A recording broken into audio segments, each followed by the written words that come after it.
Shooting पण आहे. Police डिपार्टमेंटला पूर्ण शूटिंग पण आहे. चिपळूण नागपूर आणि इकडे वकील साहेबांनी आम्ही मला जे आपले एसटी कॅन्डिडेटवर हमला झाले ना ते सुद्धा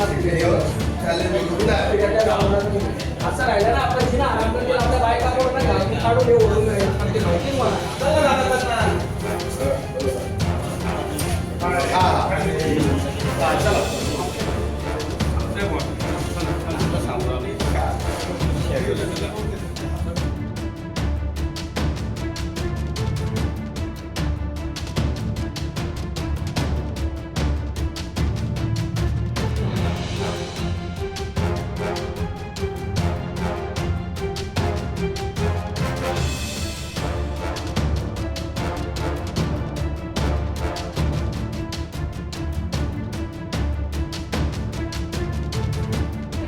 लोकांना मध्ये घुसू देऊ नका. एकदम कायदा सुव्यवस्था आवाज ठेवा म्हणतात. आणि एपीआय माणसाच्या बाहेर खाकी पावरची बाहेरच्या राहिल्याचं ना एकदम तुमच्याला उचलून टाका. माहिती तुम्हाला एपीआय आणि 500 लोकांना सुद्धा दचकून घ्या ना बाहेर.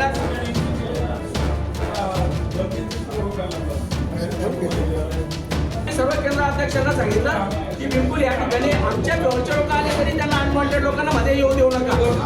एकदम पारदर्शक निवडणुका व्हायला पाहिजे म्हटलं.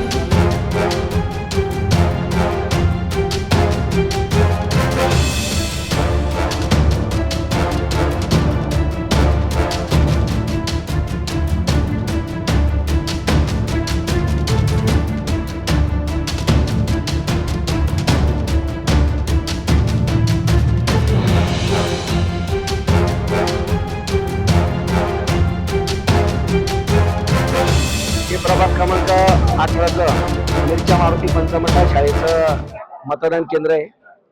या ठिकाणी मी थोडं वॉर्डामध्ये होतो. वॉर्डामध्ये मला कॉल आला की बाई इथं काही तरुण गोंधळ घालायचा प्रयत्न करताय. मी वॉर्डातून इकडे नागरिकांच्या भेटी वगैरे सोडून या ठिकाणी केंद्राच्या ठिकाणी आलो. तोपर्यंत तो तरुणांचा घोळका या ठिकाणून निघून गेलेला होता. आणि मी आल्यानंतर जेव्हा प्रत्येक खोलीच्या केंद्राध्यक्षांना त्यांना सांगितलं की बा या ठिकाणी कोणीही अनवॉन्टेड व्यक्ती भले ते आमच्या फेवरचे असतील तरी त्यांना अनवॉन्टेड व्यक्तींना तुम्ही तुमच्या केंद्रामध्ये या खोलीमध्ये प्रवेश देऊ नका. आणि जर कोणी अपंग व्यक्ती जर त्या ठिकाणी आले तर त्या अपंग व्यक्तीला भले ते आमच्या फेवरचं मतदान करण्यासाठी आलेलो असो किंवा विरोधी पॅनलचं कोणाच्याही फेवरमध्ये मतदान करण्यासाठी आलेलो असो, कोणी या ठिकाणी मतदान करायला आलेल्या अपंग व्यक्तीला दुसऱ्या बाहेरच्या खासगी व्यक्तीने मदत करण्याच्या ऐवजी केंद्र अध्यक्ष या नात्याने तुम्ही किंवा तुमच्या एखाद्या अधिकाऱ्याने त्यांना मदत केली तरी आम्हाला चालेल. परंतु या ठिकाणी आपल्याला पारदर्शक निवडणुका या ठिकाणी होऊ द्यायच्या आणि कायदा सुव्यवस्था आपल्याला हातात घ्यायचं नाही. तेवढ्यात विकी परदेशी, प्रवीण अग्रवाल आणि त्यांच्यासह जवळजवळ 50 ते 60 लोकांचा मॉब या केंद्रामध्ये या ठिकाणी घुसला आणि त्यांनी डायरेक्ट अराजकता माजवून केंद्राध्यक्षांना त्यांना शिवीगाळ करायचा प्रयत्न केला. खोली क्रमांक 2 मध्ये सुद्धा या ठिकाणी एकदम जोरात तो मॉब घुसला आणि खोली क्रमांक 3 मध्ये सुद्धा त्या ठिकाणी जाऊन त्यांनी डायरेक्ट टेबलला त्यांना लाथा मारून ईव्हीएम मशीन सुद्धा फोडून टाकलेलं आहे. आणि इतका प्रचंड दहशत माजवली की जे मायमावल्या या ठिकाणी मतदान करण्यासाठी आलेल्या होत्या त्या मायमावल्या सुद्धा भीतीने या ठिकाणी रडायला लागून गेल्या. आणि तसाच तो मॉब म्हणजे या ठिकाणी ते दांगडो करत असताना या ठिकाणी उपस्थित असलेले मोहिते नामक जे एपीआय होते त्यांच्या समोर आणि पोलीस कर्मचाऱ्यांच्या समोर इतकी दादागिरी त्यांनी त्या ठिकाणी माजवली. आम्ही त्या ठिकाणी बोलायला लागलो तर आम्हाला सुद्धा त्या ठिकाणी आमच्यावर हमला करायचा त्यांनी प्रयत्न केला.